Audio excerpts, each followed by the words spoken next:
자, 오늘 요한복음 11장 1절에서 16절까지 살펴보도록 하겠습니다. 요한복음 36번째 시간이 되겠습니다. 11장 1절부터 16절까지는 성경책을 잘 펼쳐 놓으시고 또 한 번씩 성경을 읽을 때 또 함께 찾아보면서 그 안에 있는 뜻이 어떻게 전달되는지 살펴볼 수 있도록 하겠습니다.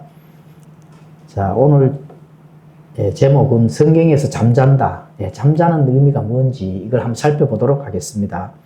자, 성경에서 잠잔다 하는 거는 거의 우리가 육체가 죽는 거거든요. 죽는다. 육체가 죽는다. 자, 육체가 죽는다 하는 그런 부분이 우리가 죽음은 분리거든요. 죽음은 성경에서 가르치는 죽음은 육체와 우리의 영혼이 분리가 되는 것이 죽음입니다. 그리고 또 그것을 죽음을 영원한 사망으로 나타나는 것도 있지만 대부분 의 안에서 죽는 하나님의 자녀들은 잠잔다는 표현으로 하고 있습니다. 자, 왜 잠잔다는 표현을 하고 있을까요? 깨어날 때가 있다는 거거든요. 잠잔다는 표현을 한다는 것은 잠에서 깨어날 때가 있다 하는 그 시간적 제한이 있기 때문에 그렇습니다. 영혼이 잠잔다 하면 큰일 나죠. 그렇습니다. 그래서 잠잔다는 표현으로 하는데, 자, 깨어난다 하는 것은 내 스스로 깨어날 수가 없습니다. 우리가 육체가 죽는다 하면은 스스로 깨어날 수가 없기 때문에 누군가가 깨워줘야 되거든요. 하나님께서 우리를 일으켜 주셔야만 잠에서 깨어날 수가 있는 거거든요. 그러면 잠에서 깨어날 수가 있다 하는 것은 하나님의 영광을 보는 겁니다. 그래서 결론은 하나님의 영광을 보는 것이 성경에서는 잠잔다는 표현으로 되어 있습니다. 그래서 오늘은 나사로, 성도 여러분들도 잘 알고 계시는 그 내용입니다. 나사로가 죽었다가 살아나는 부분, 이 요한복음에만 지금 기록이 되어 있거든요. 그래서 요한복음에만 기록이 왜 되어 있을까?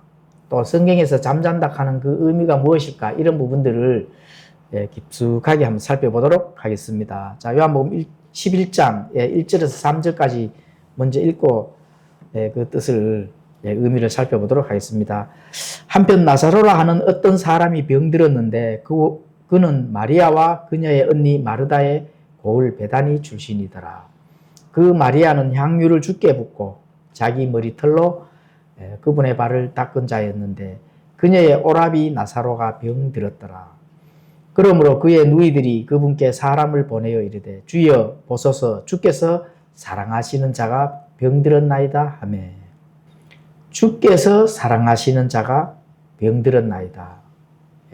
이렇게 기록이 되어 있습니다. 그러면은 예수님께서 나사로를 사랑을 했구나.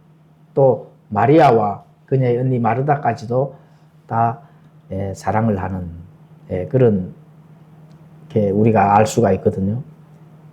자, 그러면은 하나님이 우리를 사랑을 한다고 해서 병이 안 들까? 병이 듭니다. 하나님의 자녀라 하더라도 병이 들고 또 고난이 오고 고통이 오고 이렇게 되는 겁니다. 그러면은 그걸 어떻게 견뎌야 될까? 어쨌든 견뎌야 되겠죠. 견뎌야 되는 겁니다. 병이 없고 죽음이 없는 그 시대를 향해서 하나님의 영광을 실제로 보는 그 때까지 이 땅에서는 고난과 고통과 죽음이 올 수밖에 없기 때문에 반드시 끝까지 견뎌야 되는 겁니다. 우리도 끝까지 견디는 그런 믿음을 가져야 된다. 그렇죠. 유대인들만 끝까지 견뎌서 그 기름의 등불이 꺼지지 않도록 해야 되는 것이 아니라 우리 이 은혜 시대에 교회의 신자들도 성도들도 하나님의 영광을 볼 때까지 끝까지 견디는 그런 인내의 믿음이 필요하다. 이렇게 볼 수가 있는 겁니다. 자, 마리아의 오라비 나사로가 병이 들었다는 소식을 이제 예수님께 전달이 돼서 예수님이 이제 알게 되는 겁니다. 그래 병이 들었구나. 자, 그러면은 예수님의 사역 기간 동안에 마태복음, 마가복음, 누가복음 왜 이게 기록이 빠졌을까?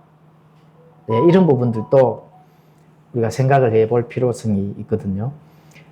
요한복음에서만 왜 등장할까? 자, 이거는 예수님 십자가 사건 직후에 약 20년, 30년, AD 60년경 안에 이 공간복음이 기록이 되어 있습니다. 그리고 요한복음은 그보다 늦은 거의 1세기 말 90년, AD 90년경에 기록이 되었다 하는 그런 사실들을 이제 우리가 알 수가 있습니다. 그래서 그러한 것들을 이렇게 봤을 때, 자, 공간복음 안에서는 제한적인 그런 사건들, 그렇지만 부활의 이 사건들은 전 세계적인 하나님의 그 영광, 능력, 권위 이런 것들을 나타내 줄 필요성이 있기 때문에 그렇습니다. 자, AD 90년경, 자, 1세기가 끝날 때쯤 되었을 때는 이 전 세계적으로 하나님의 진리의 말씀, 누구라도 그 말씀을 듣고 거기에 대한 부분들을 알 필요가 있기 때문에 그렇습니다. 자, 요한복음 12장 10절에서 11절에 가보시면은 대제사장들이 나사로까지 죽이려고 모의를 했습니다. 자, 나사로가 살아있는 것 자체가 예수님이 하나님이라 하는 그런 물적 증거가 되기 때문에 그렇거든요.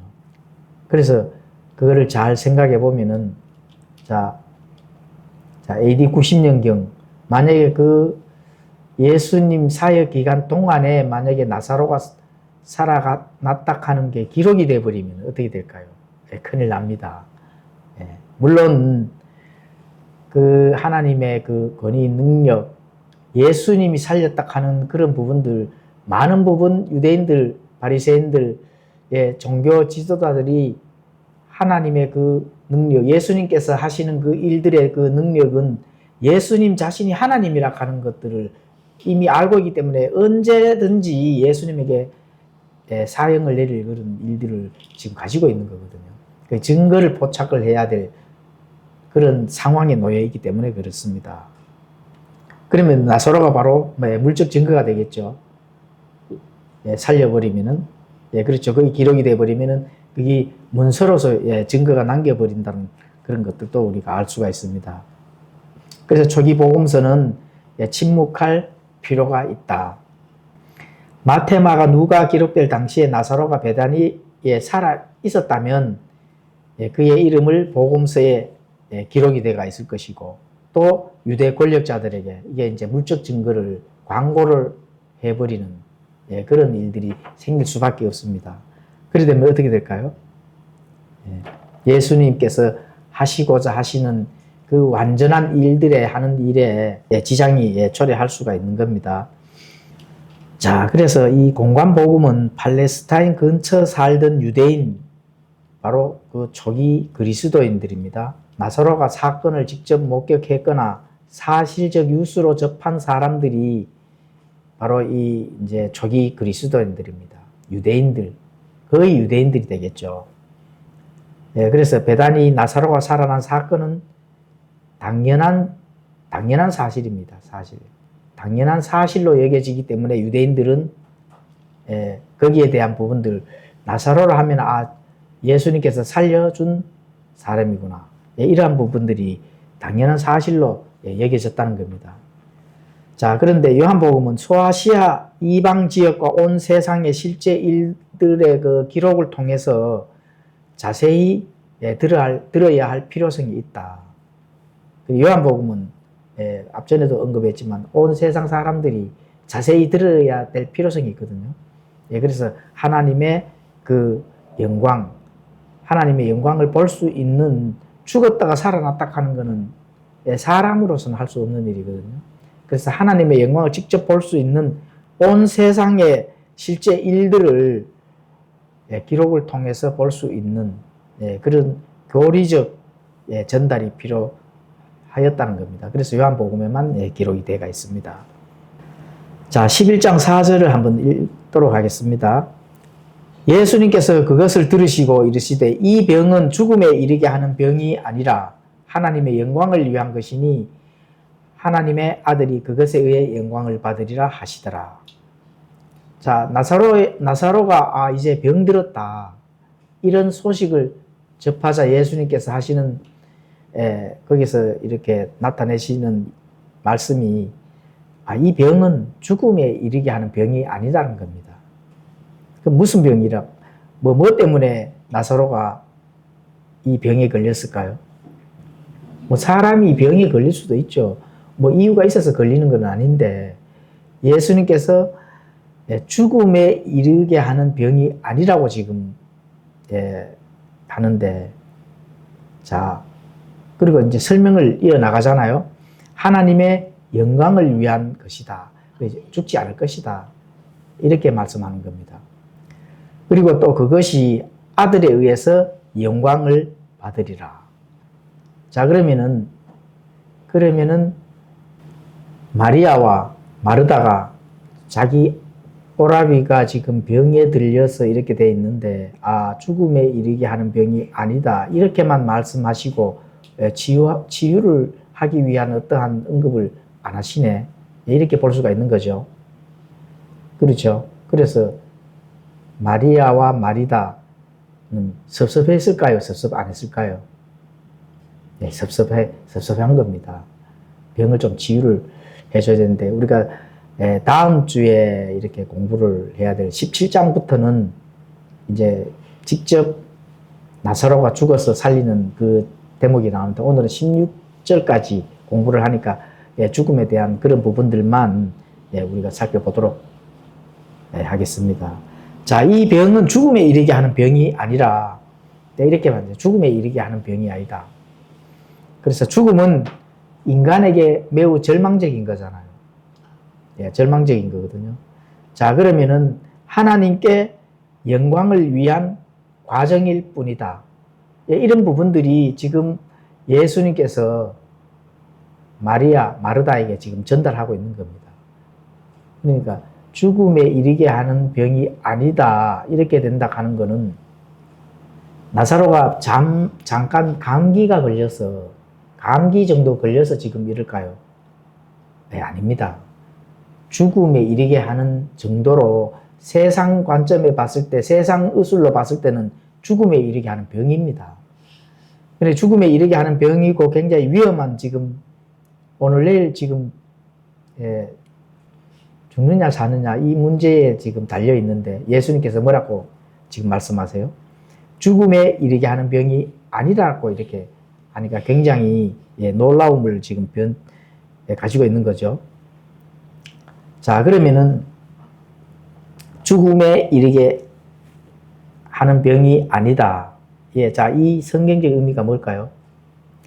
나사로의 병이 죽음이라는 목적지를 향해 가는 것이 아니라 하나님의 영광이라는 하나님의 영광을 나타내는 그 목적지로 지금 사용이 되어지고 있다 하는 거. 그게 그렇게 이제 지금 볼 수가 있는 겁니다. 하나님의 영광을 향해 가는 그 목적지. 그런데 사실은 이 나사로의 육체는 분명히 죽잖아요. 죽습니다. 근데 그 병의 그 끝은 사망이 아니라는 겁니다. 그 병의 끝은. 그럼 뭘까요? 그래서 예수님을 믿는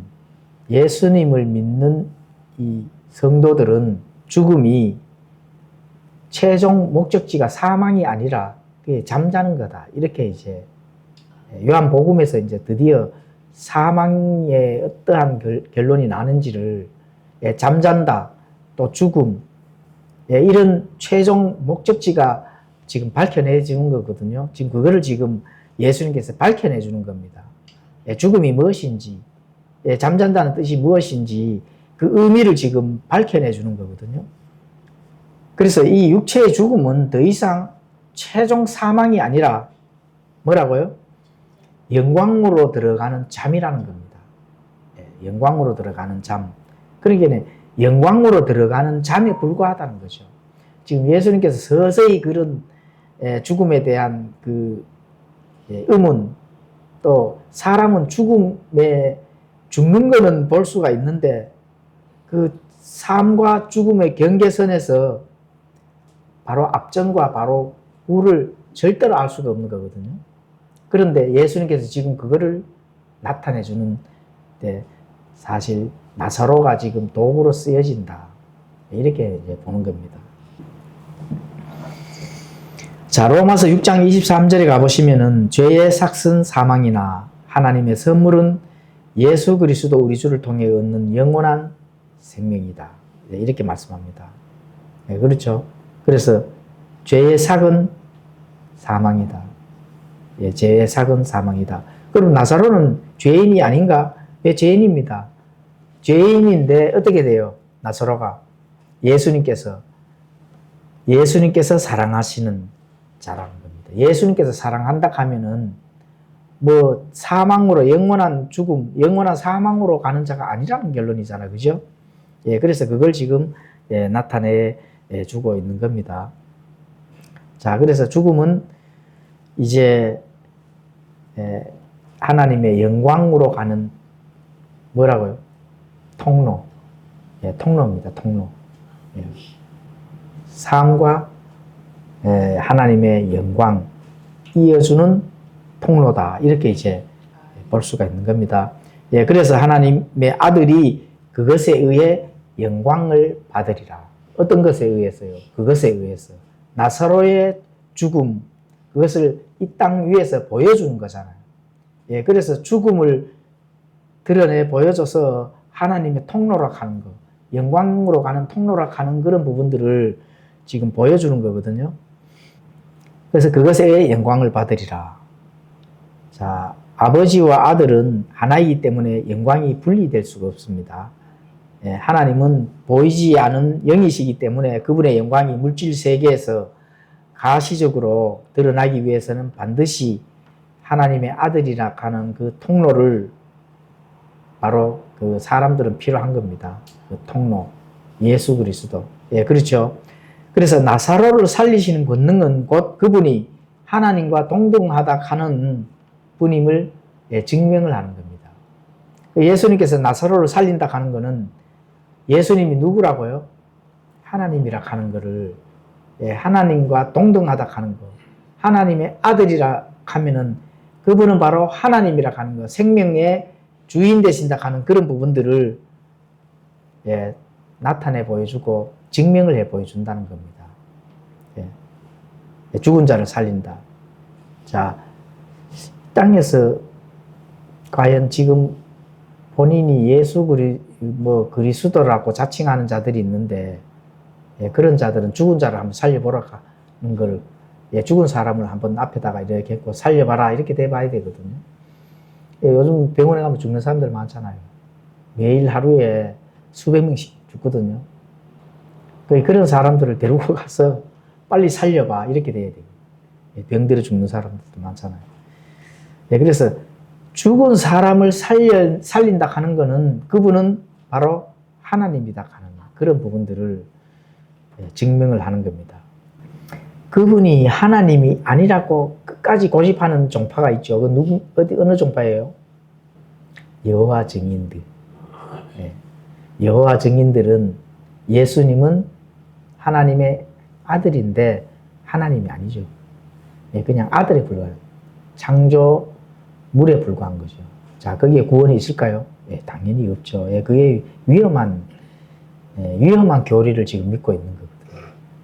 얼마나 그 위험한 교리인지 본인들이 그걸 믿고 있다가 내가 죽음의 종착역에 도착했을 때 바르지 못한 것을 믿고 있다가 눈을 떴다 하면은 예수님께서 다시 살려주셔야 되는데 과연 살려줄 수 있을까? 안 살려주죠. 영원히 불옷으로 들어가서 거기서 살아야 된다. 뭐 이런 거는 이 나사로라 하는 이 대목을 요한복음에 나오는 이 대목으로 그 사람들이 잘 깨달아야 됩니다. 깨닫지를 못하니까 어떻게 돼요? 이 영원한 불가운데 갈 수밖에 없는 거죠. 자, 11장 5절에서 10절도 함께 읽고 살펴보도록 하겠습니다. 그런데 예수님께서는 마르다와 그녀의 여동생과 나사로를 사랑하시더라. 그러므로 그분께서 그가 병들었다는 것을 들은 뒤에 자신이 계시던 같은 장소에서 이틀을 더 머무르시고 그 뒤에 자기 제자들에게 이르시되 우리가 다시 유대로 들어가자 하시니 그분의 제자들이 그분께 이르되 선생님이여 최근에 유대인들이 선생님을 돌로 치려 하였는데 거기로 다시 가시나이까 하매 예수님께서 대답하시되 낮에 12시간이 있지 아니하냐 누구든지 낮에 걸으면 그는 이 세상의 빛을 보므로 걸려 넘어지지 아니하며 밤에 걸으면 빛이 그 사람 아래 없으므로 걸려 넘어지니라 하시니라. 자, 그런데 예수님께서 마르다와 그녀의 여동생 나사로를 사랑하시더라. 마르다 또 그녀의 여동생 나사로 사랑한다 하면은 지금 이 기록에 되어 있지만 그때 상황에서는 내가 너를 사랑한다고 표현은 안 했겠죠. 그러나 이제 여러 가지 이제 관계가 예수님께서는 마르다, 나사로, 마리아를 사랑했다 하면은 그건 예수님의 그 성도라고 이렇게 봐요. 양이라고 이렇게 봐야 되거든요. 양. 자, 그러므로 그분께서 그가 병들었다는 것을 들으신 뒤에 자신이 계시던 같은 장소에서 이틀을 더 머무르시고, 자, 왜 이틀을 더 머물렀을까요? 이틀을 더 머무르게 될 그런 이유가 있는 겁니다. 예수님께서. 왜 머물러야 될까요? 나사로가 죽어야 되거든요. 죽기 전에 가면 안 됩니다, 사실은. 너무 야속하죠. 이틀 더 머물러서 죽었는지 안 죽었는지 예수님께서는 확인을 해야 되거든. 물론 이렇게 이제 그 이유 말고 다른 이유가 없습니다. 의도적인 지체지, 의도적인. 이틀 좀 더 머물러야 나사로가 그때서야 이 병이 너무 이제 악화되고 해서 목숨이 끊겨지거나 육체가 죽는구나. 의도적인 지체이다. 자, 이거는 나사로가 확실한 증거가 될 수 있도록 하기 위함이거든요. 확실하게 죽어야 되는 거죠. 중동에서는 죽으면은 어떻게 돼요? 하루만 지나도 살이 썩어 들어갑니다. 온도가, 낮에는 온도가 있기 때문에. 살이 썩어서 막 진물이 흐르고, 그렇죠? 확실하게 그냥 죽음을 나타내야 되기 때문에 의도적으로 이틀 더 머무르셨다. 자, 그런데 제자들은 어떻게 될까요? 선생님이여 최근에 유대인들이 선생님을 돌로 치려 하였는데 거기로 다시 가시나이까? 제자들은 베다니, 그렇죠? 유대로 돌아가기를 원치 않습니다. 왜 원치 않을까요? 나사로를 병이 들었든 죽었든 다시 살리게 되면은 거기에 따른 제자들도 함께 예수님 때문에 또 잡혀서 본인들도 손해가 온다든지 돌로 맞아 죽는다든지 보통 일이 아니잖아요. 그렇게 되니까 겁을 내는 거죠. 다시 말하면은. 자, 유대인들이 예수님을 돌로 치려 했던 그런 두 번의 사건을 이미 제자들은 경험을 했는 거거든요. 요한복음 8장 59절 또 10장 31절 이런 부분들 본인들이 이제 생각을 하는 겁니다. 그래서 방금 전까지 예수님, 선생님을 죽이려고 했던 그 굴로 다시 돌아가려입니까? 이렇게 하는 거죠, 다시. 이렇게 비합리적인 아주 말리는 그 절대로 가시면 안 됩니다. 가시면 돌로 맞아 죽습니다. 이러한 그 의미가 강력하게 들어있는 걸로 제자들이 지금 겁을 먹고 있는 겁니다. 여기서 우리가 알 수 있는 게 뭘까요? 예수님을 그 돌로 맞아 죽는다 하는 그런 이면에는 하나님의 뜻을 하고자 하는, 하나님의 영광을 이 땅에서 나타내 보여야 되는 그 일들을 하고자 하는 예수님을 보지 못하고 또 눈앞의 환경을 먼저 보는 그 인간의 연약함, 지금 그거를 알 수가 있습니다. 그렇죠? 예수님께서 영광을 내줘야 되는 그런 영적 부분, 또 해야 할 일들 부분이 예수님께서는 하셔야 되는데 제자들은 돌 맞아 죽는 걸 지금 걱정을 하고 있잖아요. 그래서 인간의 연약함이 얼마나 그 연약함이 나타나는지를 지금 볼 수 있는 면이죠.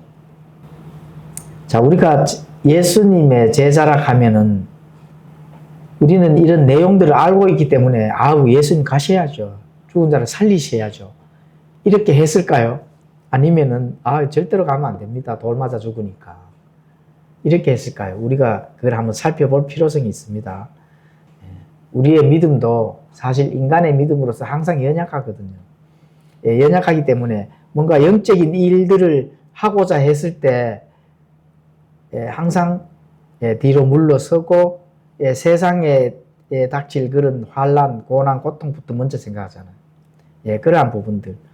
또 이 제자들마저도 예수님께서 눈먼 자를 눈뜨게 하는 그런 이적과 기적을 보였음에도 하나님의 영광을 항상 드러내는 걸 보였음에도 직접 본 제자들도 사실 연약해서 돌 맞아 죽을까봐 걱정을 해서 안 가는데 오늘날 사람들은 과연 그렇게 할까? 이런 부분들, 그죠? 그런 부분들을 우리가 여기서 한번 발견해 볼 수가 있는 겁니다. 자, 그럼 예수님께서 어떤 답을 했을까요? 낮에 12시간이 있지 아니하냐. 누구든지 낮에 걸으면 그는 이 세상의 빛을 보므로 걸려 넘어지지 아니하나. 밤에 걸으면 빛이 그 사람 안에 없으므로 걸려 넘어지느니라. 자, 이게 무슨 뜻일까요? 기회는 자꾸 있는 게 아니라는 거거든요. 하나님의 영광을 드러내는 그 기회, 시간, 때는 지속적으로 오지 않는다는 겁니다. 그 타이밍을 놓친다면 할 수 없는 거죠. 그렇죠? 그래서 낮에는 빛이 있잖아요. 밝고 그 주어진 12시간 그 빛이 비춰지고 해야 할 일들이 내게 주어졌을 때 그때 반드시 해야 된다. 이런 거거든요. 만약에 밤이 온다 하면 할 수 없는 일입니다. 하고 싶어도 못 하잖아요. 그렇게 지금 예수님께서 지금 설명을 하고 있는 거거든요. 예수님의 사역도 시간표가 있다는 겁니다. 내가 해야 될 일은 반드시 해야 된다. 하나님이 정리해 주신 그 일들의 그 때, 타임을 놓치면 안 된다는 거죠. 바로 그게 낮의 빛으로서 예수님께서 지금 비유로 설명을 해주는 거거든요. 그 시간 안에 해야 된다는 겁니다. 그래서 낮의 시간 안에 분명히 하게 되면은 하나님께서 어떻게 될까요? 도와주시고 어떤 대적들이 와서 넘어뜨리려고 해도 그렇게 할 수 없다는 겁니다. 결코 쓰러지지 아니하고 할 수 있는 그 일은 하나님께서 아버지께서 도와주시고 하기 때문에 결코 쓰러지지 않는다. 할 수 있도록 도와주신다는 겁니다. 자, 그러면 빛이 없는 밤은 위험하지만 빛 안에 있을 때, 하나님의 뜻 안에 있을 때 아무리 위험해도 안전하다는 겁니다. 그러니까 하나님의 뜻 안에서 무언가를 한다면은 안전하게 그 하나님의 일을, 하나님의 영광을 나타내는 일, 그런 일들을 하나님께서 도와주시고 안전하게 할 수가 있다. 이런 것들을 우리가 영적으로도 조금 깨달아지면 좋겠죠. 하나님의 일, 이 일은 기회가 주어졌을 때 해야 된다 하는 거. 그리고 그 기회가 주어졌을 때 하나님께서 그 시간, 기회 이런 걸 주어졌을 때 한다면은 하나님께서 도와주신다 하는 거. 이런 부분들 또 우리가 여기서 영적으로 얻을 수가 있습니다. 그리고 안전하게 끝까지 일을 마칠 수가 있다. 그렇죠. 자, 성도가 하나님의 뜻 안에 거하고 있다면 원수들의 위협 앞에서도 우리의 생명은 하나님이 정해준 그 시간까지 결코 꺼지지 않습니다. 그 빛은 꺼지지 않는다. 믿음을 지켜나가야 된다는 거죠. 하나님의 뜻 안에 거한다면은, 그 하나님의 뜻을 안다면은 내게 주어진 일들, 하나님의 영광을 위해서 내가 해야 될 일들을 깨닫고 그 타임 안에, 그 때 안에서 반드시 한다는 겁니다. 하나님의 뜻 안에 있다 하면은.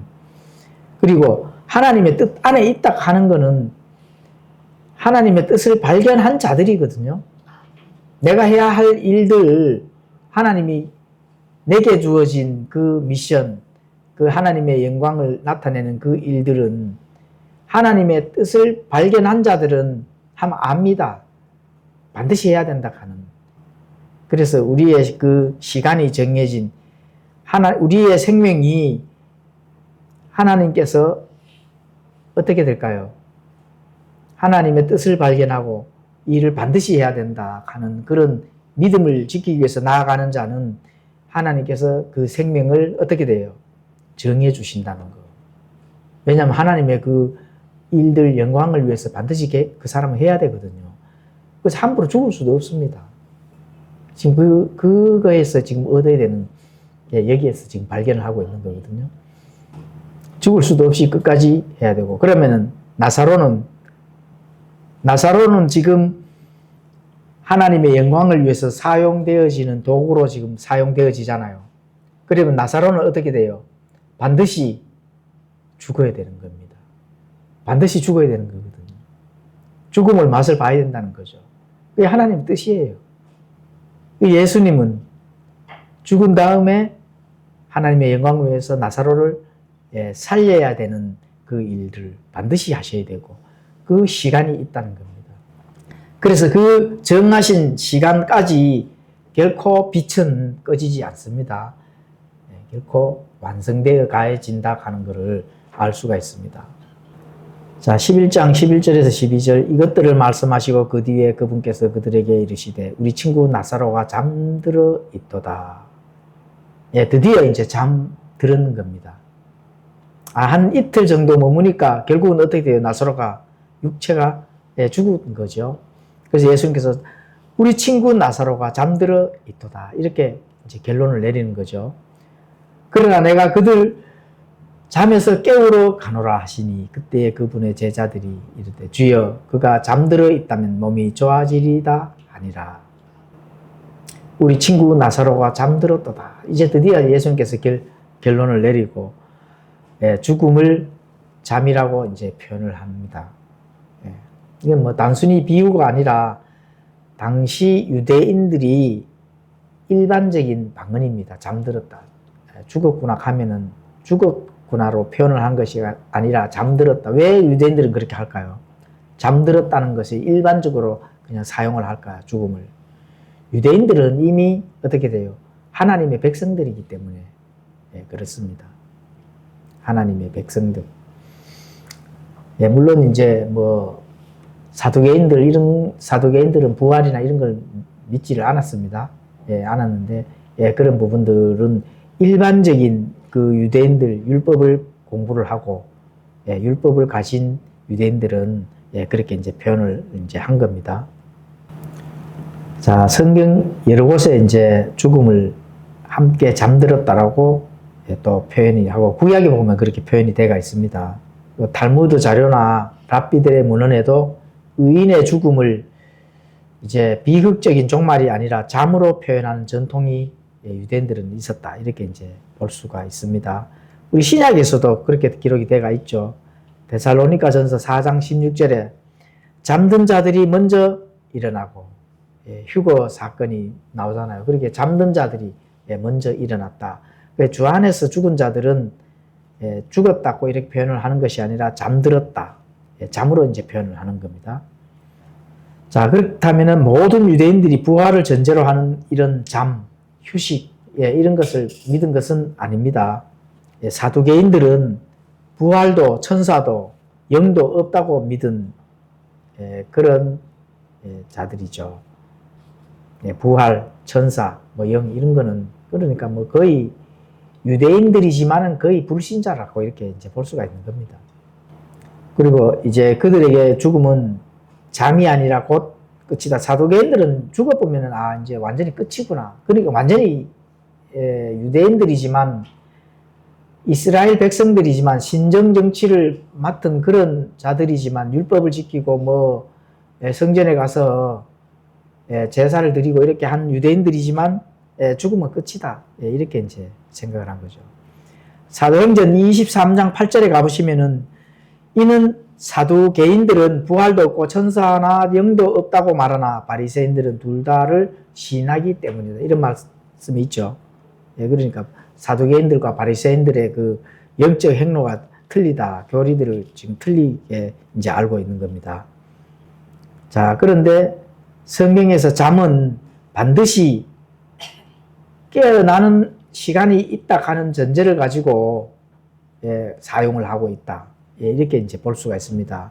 부활을 전제로 해서 예, 잠을로 이렇게 표현을 하는 겁니다. 그리고 죽음의 공포를 제거하고 수고 뒤에 예, 평온한 안식 또 새로워진 능력으로 부활할 것을 기대하는 그런 아름답고 부드러운 표현이 바로 잠이다. 예, 이렇게 이제 볼 수가 있습니다. 자, 우리가 히브리서를 공부를 해보면은 예, 안식이라는 표현이 굉장히 많이 나옵니다. 예, 수고의 삶 이후에 예, 안식이 찾아오죠. 예, 수고 이후에 우리 인생 여정에서는 수고를 하는 그 인생이거든요. 항상 수고하고 예, 힘든 고난, 고통 살다가 얻는 그 안식은 뭐라고요? 예, 예, 하나님께서 주시는 그 평안의 안식, 예, 그 안식을 얻는 바로 휴식이다. 이게 이제 하나님의 경륜입니다. 하나님께서 그렇게 해주시는 경륜. 그래서 잠으로 항상 이제 표현을 하는 겁니다. 자, 그러면 예수님께서 뭐라고 또 말씀하실까요? 나사로가 잠들었다. 근데 내가 그를 잠에서 깨우러 이제 갈 것이다. 예, 깨우러 간다는 겁니다, 이제. 예, 잠들었으니까. 근데 사람으로 관점에서는 이미 아마 예, 죽은 거죠. 마리아와 마르다는 완전히 이제 죽었구나. 이제 그 슬픔을 감추지 못할 정도로 이제 죽었다 하는 그런 사실들을 알았는데 예수님께서는 이제 잠에서 이제 깨우는 겁니다. 죽었으니까. 하나님의 전지전능하심을 이제 선포하는 거죠. 자, 그러면 제자들은 그럼 어떻게 지금 표현을 해요? 제자들이 이르되 주여 그가 잠들어 있다면 몸이 좋아지리다 하니라. 자, 이게 무슨 의미일까요? 제자들이 그러면은 죽었다 가는 거를 제자들은 지금 받아들이는 거예요. 예, 죽었다 가는 걸 받아들이지를 안 하는 거죠. 그가 잠들어 있다면 몸이 좋아지리다. 근데 제자들이 죽음을 받아들이지 않지만 어떻게 될까요? 제자들도 죽었다 가는 거 사실 알죠. 예, 아는 겁니다. 예, 그냥 잠들었다 그러니까 그냥 살아있는 상태에서 이제 잠을 자는 거로 이렇게 아는 게 아닙니다. 제자들도 잠들었다 하는 그 표현을 알고 있는 겁니다. 왜냐하면 방금 전에 설명을 드렸잖아요. 그죠? 예, 잠들었다 하는 거. 예. 유대인들의 통상적인 방언이다. 예, 죽음을. 이렇게 알고 있는 겁니다. 그런데 그 잠들었다 하면은 잠들었다면은 몸이 좋아지리다. 왜 이런 표현을 했을까? 우리가 이걸 여기서 잘 좀 발견을 해야 됩니다. 그 속마음이 무엇일까, 제자들은? 자, 예수님과 함께 유대로 가기를 싫어하는 표현입니다. 잠들었으면은, 사람이 자고 나면 몸이 개운하고 또 회복이 되잖아요. 그러니까, 기꺼이 죽음을 하는 그런 부분으로 넘기지 아니하고, 잠들었으면 이제 몸이 좋아지겠죠. 굳이 갈 필요가 있겠습니까? 하는 그런 부정적인 생각을 예수님께 지금 표현을 하는 겁니다. 가기 싫다는 거거든요.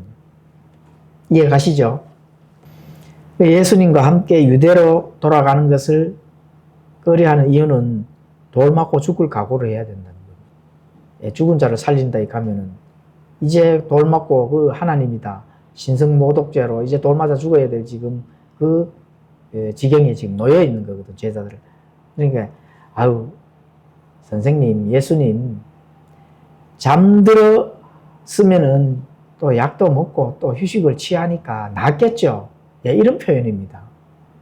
그런데 속마음은 아니죠.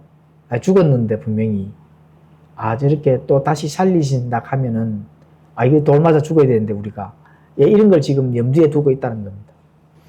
자, 11장 13절에서 14절 또 함께 보도록 하겠습니다.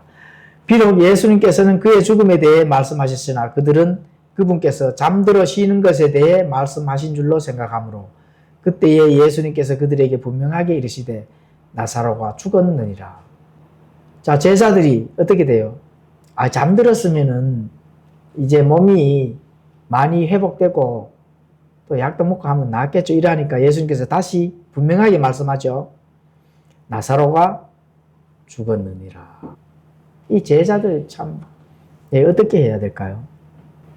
설명을 해도 영적으로 깨닫지를 못하는 이 제자들을 향해서 예수님께서 어떻게 해야 될까? 다시 설명을 하잖아요. 너희들 그런 말 하지 마라. 나사로가 지금 이제 완전히 죽었다. 내가 살리러 가야 된다. 이런 말씀이거든. 그렇죠? 제자들은 항상 주님의 말씀을 영적으로 깊이 이해하기보다는 들리는 그대로 표면적으로 받아들이는 경향이 있습니다. 그리고 들리는 그대로 잠들었다. 잠들었으면 뭐 자는구나. 뭐 잠들고 나면은 조금 또 회복이 되겠지. 이런 걸로 들었다는 겁니다. 자, 마태복음 16장 6절에서 12절에 가보시면은 누룩 비유나 또 누가복음 22장 38절 칼 두 자루 사건들 이런 부분들 이런 부분들을 보게 되면은 알 수가 있습니다. 제자들이 과연 어떻게 이렇게 이제 되는 건지 제자들의 그 영적 상태, 이 영적 상태를 지금 우리가 알 수가 있습니다.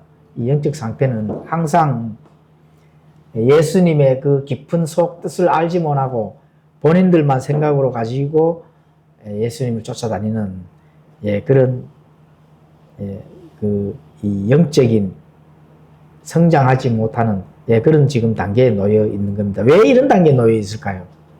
아직까지 성령의 그 충만함을 받지 못했기 때문에 그렇습니다. 그래서 성령님이 얼마만큼 중요하다 하는 거 이런 부분에서도 알 수가 있는 거죠. 그러면 여기서 이 제자들이 주는 그 의미 또 예수님께서 영적으로 잠이라 하는 그런 표현을 할 때 그 결론이 과연 어떻게 될까? 주님의 말씀, 예수님의 말씀을 늘 표면적으로만 알고 있었다는 겁니다. 그러니까 영적으로 정말 깨달아야 될 부분들을 깨달아야 되는데 표면적으로만 이해를 하고 있는 이 제자들 어떻게 될까요? 자, 이걸 우리가 한번 오늘날도 한번 이렇게 영적으로 좀 깨달을 수 있도록 연결을 시켜보면은 오늘날 우리도 하나님의 말씀을 내 상황에 맞춰 표면적으로만 듣고 있지 않는가 이런 부분들도 한번 생각을 해봐야 되거든요. 보이는 것만 보여지는 게 아니거든요. 그 깊은 영적 의미, 성령님께서 우리에게 주시는 그 지혜는 보이는 것으로만 이제 주시는 것이 아니라 영적으로 하나님의 뜻이 어떤 게 이렇게 우리가 알 수 있는 건지 이런 부분들을 정말 이런 부분들을 통해서 깨달아야 된다는 거죠.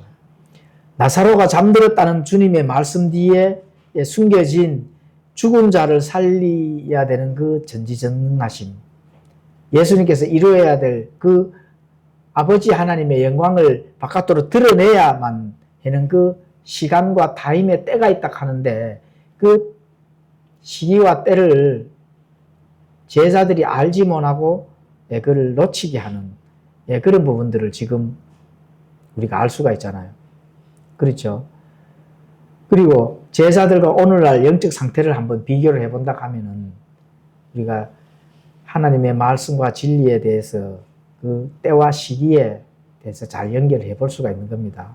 그 때와 시기를 놓치면은 나중에 정말 진짜 후회하는 날이 반드시 오게 돼 있습니다. 왜냐하면은 나사로를 통해서 지금 나사로의 그 죽음을 통해서 예수님께서 나타내고 그 속에 아버지가 해야 될 그 뜻을 지금 전달하고 있잖아요. 그렇죠? 그 전달의 가장 큰 의미가 나사로가 병들었을 때 가서 그냥 병을 치료를 하면 되는데 병을 고치면 계속 살잖아요. 그런데 왜 죽음까지 이르게 할까? 또 이틀을 머무르게 해서 완전히 죽으신 다음에 아버지의 그 영광을 완전히 드러내기 위해서 하는 그런 부분들을 예, 때와 시기를 잘 적절하게 맞춰서 예수님께서 지금 하시고 계신다 하는 그런 부분들을 우리가 배우고 있잖아요. 예, 그렇기 때문에 해야 될 일들을 반드시 해야 될 일들을 시기와 적절하게 맞춰서 해야 된다 하는 거 우리가 알 수가 있습니다. 그런 부분들을 예, 오늘날 잘 비교를 해서 예, 우리가 깨달아야 된다. 나사로가 막 그 주님의 말씀 뒤에 숨겨진 죽은 자를 살리신 전지전능하심을 제자들이 봤을까요? 예. 보지 못했던 이 제자들, 오늘날 영적 상태, 예, 이런 것들과 함께 이제 비교를 해보면 좋겠습니다.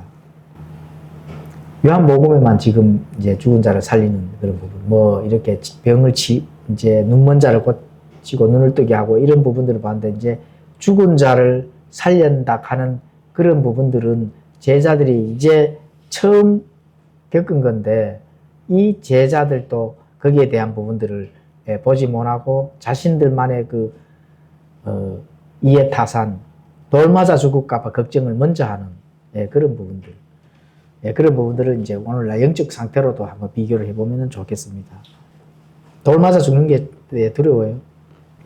자, 11장 15절에서 16절도 함께 살펴보도록 하겠습니다. 내가 거기에 있지 않았던 것을 너희를 위해 기뻐하노니 이것은 너희가 믿게 하려 함이라. 그럼에도 불구하고 우리가 그에게로 가자 하시매 그때에 디두모라 하는 도마가 자기 동료 제자들에게 이르되 우리도 그분과 함께 죽으러 가자 하니라. 자, 내가 거기에 있지 않았던 것을 너희를 위해 기뻐한다. 자, 이게 무슨 말일까요? 만일 예수님이 나사로 동네에 있었다면 마리아와 마르다의 간절한 요청을 차마 거절하지 못하고 병을 어떻게 돼요? 미리 고쳐줄 수밖에 없거든요. 이런 표현을 예수님께서 직접 하니까 우리가 지금 이렇게 예수님이 어떤 뜻을 가지고 있는지 이해가 가시죠? 내가 거기에 어떻게 돼요? 베다니에 나사로가 있는 동네에 함께 있었다면은 마리아와 마르다가 어떻게 했을까요? 찾아와서 병을 고쳐달라고 요청을 했을 거잖아요. 그럼 예수님의 마음은 거절할 수가 없는 거잖아요. 사람이 병들어서 지금 있는데. 그런 얘기거든요. 그럼 간절한 요청을 차마 거절하지 못하고 병을 고쳤다면 어떻게 될까요? 하나님의 영광을 나타내지를 못하는 거죠. 이 나사로가 죽어야 된다니까. 나사로가 죽어야 죽은 자를 지금 살려야 되는 사건을 지금 예수님께서 하셔야 된다니까. 그게 내가 해야 될 목적, 시기, 때를 지금 우리가 배우고 있는 거거든요. 그러니까 예수님께서 거기에 있지 않았던 것을 기뻐한다 하잖아요. 기뻐한다.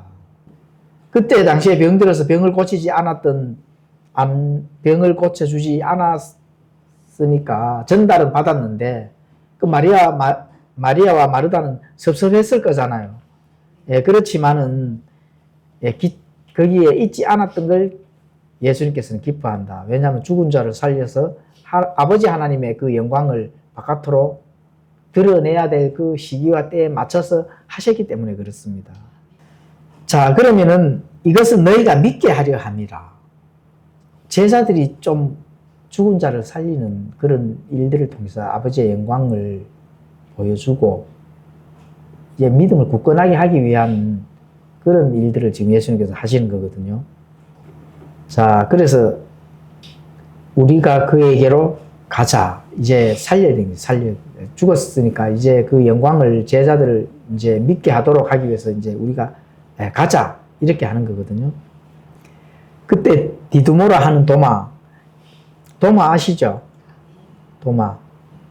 예수님이 부활 이후에 나타나서 정말 부활했는 그 예수님이 맞나이까? 이렇게 물어본 자잖아요.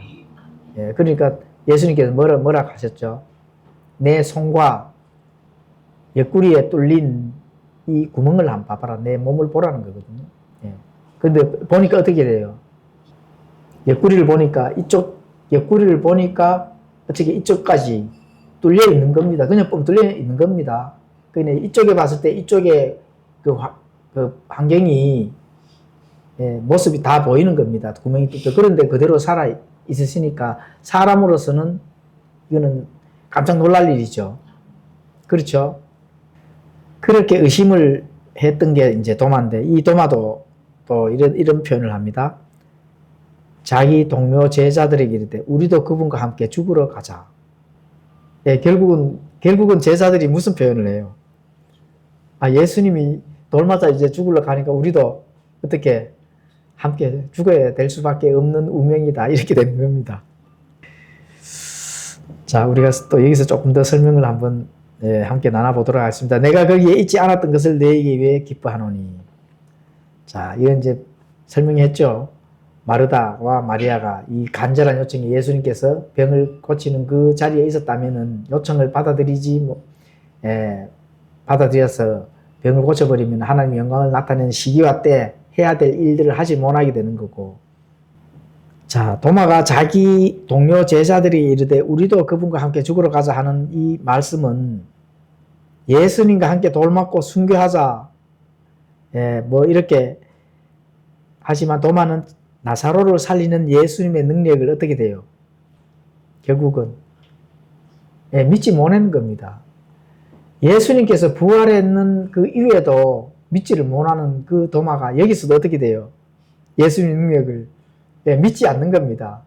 그러니까 결국은 예수님도 죽을 것이고 따라가서 이 유대인들에게 이 제자들도 너희들은 예수님의 제자니까 같이 죽어 이렇게 돌 맞아 죽는 것으로 지금 해서 우리도 그분과 함께 죽으러 가자 이렇게 완전히 이제 결론을 짓는 겁니다. 죽으러 가자. 자, 이 도마는 이게 히브리 명입니다. 또 디두모는 요거는 이제 그리스어로 이렇게 헬라명으로 되어 있습니다. 그러니까 도마, 디두모라 하는 도마. 그렇게 히브리어와 헬라가 지금 같이 등장하잖아, 그죠? 같이 등장합니다. 자, 이것도 사실 여기에 좀 의미가 있습니다. 주님이 유대인과 이방인 모두의 구주이심을 보여주는 상징적인 표현입니다. 그 기록에 이렇게 기록이라 하는 이 부분이 정말 자세하게 이렇게 기록을 해놨다 하는 거, 이런 부분들이 참 오묘하죠. 디두모라 하는 도마. 그래, 그때는 예수님 당시에는 로마 제국의 그 아래에 있었기 때문에, 그렇죠. 그리스, 헬라어 이런 부분들을 많이 사용했는데도 불구하고 히브리명까지 등장시키는 그런 일들을. 자, 제자들은 위험을 피하기 위해서 한 겁니다. 위험을. 항상 이 죽는 것이 두려워서 예수님과 함께 가지 않기를 바라는 그런 부분들을 결론을 지을 수가 있죠. 그래서 이 잠이라는 이런 핑계를 대면서 잠자고 나면은 몸이 회복되고 치유가 될 텐데 굳이 갈 필요가 있나요? 이렇게 예수님을 이제 설득을 하는 겁니다. 근데 예수님은 어떻게 돼요? 하나님은 전지전능하신 그 능력을 계획하셨다 하는 거. 왜 그 예수님의 속 중심 그 뜻은 제자들이 전혀 알지를 못하니까 현 상황에 닥쳐진 것만 지금 걱정을 하고 있는 거죠. 우리도 사실 그렇잖아요. 하나님의 영적 능력은 믿지를 못하고 내 앞에 닥쳐진 것만 지금 걱정을 하고 있는 거거든. 그래요, 안 그래요? 자, 우리가 항상 공부를 하는데 휴거가 이제 가까이 다가오는 때가 가까이 다가옵니다. 아니 뭐 앞으로 200년 후에 휴거 되겠어? 300년 후 휴거가 되겠어요? 사실 때가 가차워졌다 하는 거는 우리가 느끼잖아, 그죠? 우리가 해야 할 일들이 있는 거거든. 먹고 마시고 사고 팔고 하지 말라고 하잖아요, 성경에는. 근데 우리가 그걸 걱정을 먼저를 하고 있다. 이런 부분. 그 제자들과 우리나 뭐 별반 다를 거 없습니다, 사실. 그렇죠. 예수님은 하나님의 전지전능하신 그 능력 다시 살리시는 그 하나님의 영광 안으로 들어갈 수 있는 그 길을 지금 만드시는데 제자들은 그 길은 전혀 생각 안 하고 내 코앞에서 지금 죽느냐 사느냐, 이 땅에서 죽느냐 사느냐 그걸 지금 걱정하고 있다는 겁니다. 내가 지금 이 땅에서 먹고 사느냐 먹지 못하느냐.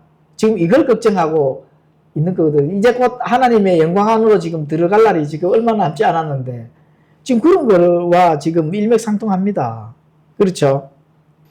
그래서 예수님께서 너희가 믿게 한다. 믿게 하려 하기 때문에 반드시 나사로를 살려야 되는 걸 너희들에게 보여줘야 된다는 거거든요. 나사로를 다시 부활시킨, 부활이라 하는 사실 말은, 부활은 맞습니다. 예수님이 살리는 거는 부활이에요. 근데 우리가 의미를 잘 생각해 보면 부활은 다시 죽지 않는 거를 우리가 교리적으로 부활이라 하거든요. 그러면 나사로는 부활이에요? 부활 아니에요? 사실은 부활은 아니고 소생입니다. 나사로 다시 죽었거든. 이 땅에서 사는 동안에 사는 생명을 다시 살린 거지. 나사로가 다시 살아나서 이제 영원히 죽지 않는 것은 이건 아닙니다. 어쨌든 예수님이 지가 스스로 살아난 것은 소생이고 예수님이 하나님이 살리셨기 때문에 부활이라 해도 상관이 없습니다. 다시 죽었다 하더라도 어차피 죽음은 잠이기 때문에 그 다음 하나님의 영광으로 들어가는 거잖아요. 그죠? 그래서 이제 그렇게 우리가 이제 알면은 되는 겁니다. 제자들이 예수님은 믿음이 굳건하게 세워지기를 더 기뻐 하셨다. 이제 그러니까 내가 너희들을 나사로를 살리는 것을 보고 조금 믿음을 굳건하게 이제 세워야 된다 하는 거죠. 죽음을 두려워하지 말고 순교가 된다 하더라도 그 죽음 사자 앞에 가서 사자에 잡혀 먹고 화형을 당해도 또 로마 군인이 나에게 칼을 들고 내 생명을 취한다 하더라도 죽음은 두려워할 필요가 없다. 이런 부분들을 제자들에게 심어줘야 되거든요. 앞으로 복음을 전해서 언제 죽을지 모르는 제자들, 순교를 해야 되는 이 제자들에게 죽음이 두렵다 하면 하나님 일을 할 수 있어요, 없어요? 당연히 없죠. 그런 부분들을 예수님께서 이제 준비를 하신다 하는 걸 알 수가 있습니다.